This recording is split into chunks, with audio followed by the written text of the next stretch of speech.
There is a force that erodes the foundations of truth, a slow poison that numbs the conscience and dissolves the very idea of right and wrong.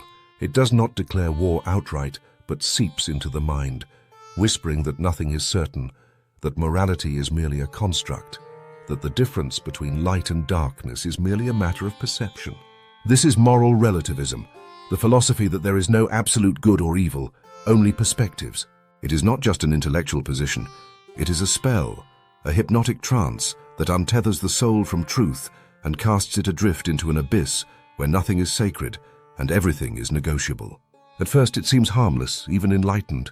Who are we to judge? Every culture, every individual, every situation has its own morality, its own rules. There is a surface-level wisdom in this, a recognition that life is complex, that humans are flawed, that righteousness can be a matter of nuance. But beneath that wisdom lurks something far more dangerous.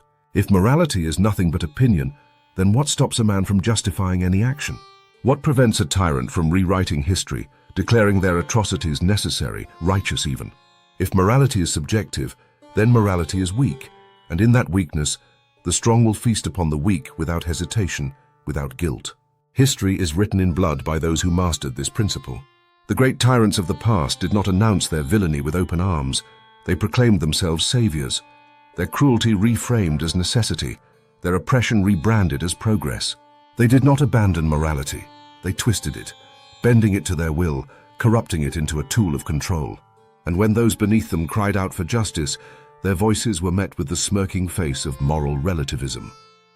Who's to say what is truly right? This is the great danger of relativism.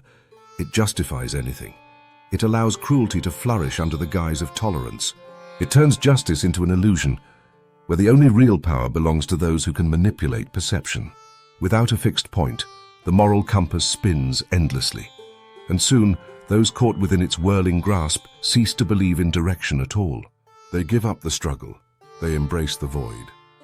Anakin Skywalker was once a man of conviction.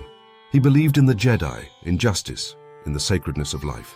But conviction is fragile when it is untested, and when Palpatine whispered to him the great lie, that good and evil were but points of view, Anakin stepped into the abyss. No longer was murder a crime. It became a necessity. No longer was loyalty a virtue. It became a weakness. He could justify anything because he had abandoned the one truth that had once guided him, that evil was real, and it was his duty to resist it. Instead, he became its hand, and when his closest friend confronted him, when Obi-Wan stood in horror at the depths to which he had sunk, Anakin's reply was chilling in its simplicity. From my point of view, the Jedi are evil. There it was, the abyss spoken aloud. From my point of view, not from truth, not from wisdom, just perspective. It is the rallying cry of every fallen soul, every deceived mind, every corrupted heart that has convinced itself that darkness is merely another shade of light. It is the great twisting, the final step before the fall. The Sith understood this well. Their philosophy is not simply evil, it is moral relativism taken to its extreme.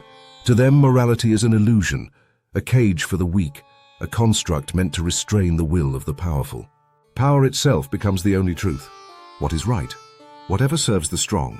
What is justice? Whatever maintains control. In their eyes, the Jedi's greatest sin was not hypocrisy or failure. It was their belief in absolute morality. The Jedi held to the idea that some things were inherently good, others inherently evil, and this made them dangerous to those who wished to rewrite morality at will. Anakin, seduced by this doctrine, believed he had found freedom. In reality, he had become a slave, not to morality, but to its absence. But even in the depths of darkness, the truth does not disappear. It waits, it whispers, it reminds. For those who have not completely drowned in relativism's abyss, the way back is possible. And so in the final hour, as Darth Vader stood watching his son suffer at the hands of the Emperor, something stirred.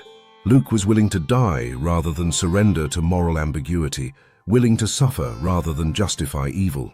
And in that moment, Vader saw the truth he had once abandoned. Evil was not a matter of perspective. It was real. It had always been real. And it needed to be stopped.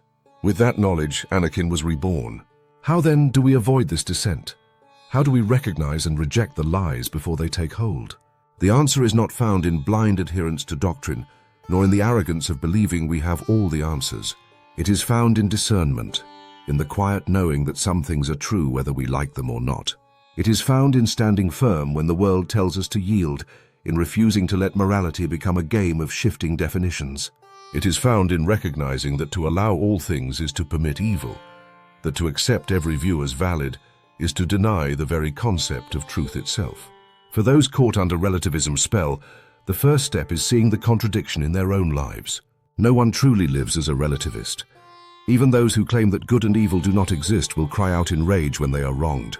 They will demand justice when betrayed. They will call out cruelty when they witness it. Deep down, they know the truth. They have simply been conditioned to suppress it, to ignore the inner voice that tells them some things are simply wrong. To awaken, they must hear that voice again. And so, the battle against moral relativism is not just intellectual, it is spiritual. It is the war for the soul, for the ability to discern truth in a world that seeks to obscure it. It is the difference between knowing and doubting, between seeing and pretending to be blind. It is the recognition that morality is not something we create.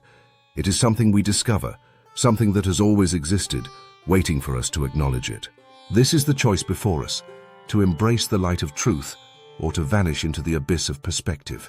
One leads to strength, to clarity, to the unshakable foundation upon which justice stands. The other leads to chaos, to deception, to the hollow emptiness of a world without meaning. The path is before us. The only question is whether we will see it. Truth is not a cage. It is not a limitation. It is the very force that allows us to move forward without falling. It is the light that reveals the path beneath our feet. And if we hold fast to it, if we refuse to let it be swallowed by those who claim it does not exist, then no darkness, no tyranny, no deception will ever hold power over us again. Because truth does not need permission to be real. It simply is. And in that knowing, we are free. Thanks for watching. If you found value in this video, please remember to like, share, and subscribe, and we'll see you next time.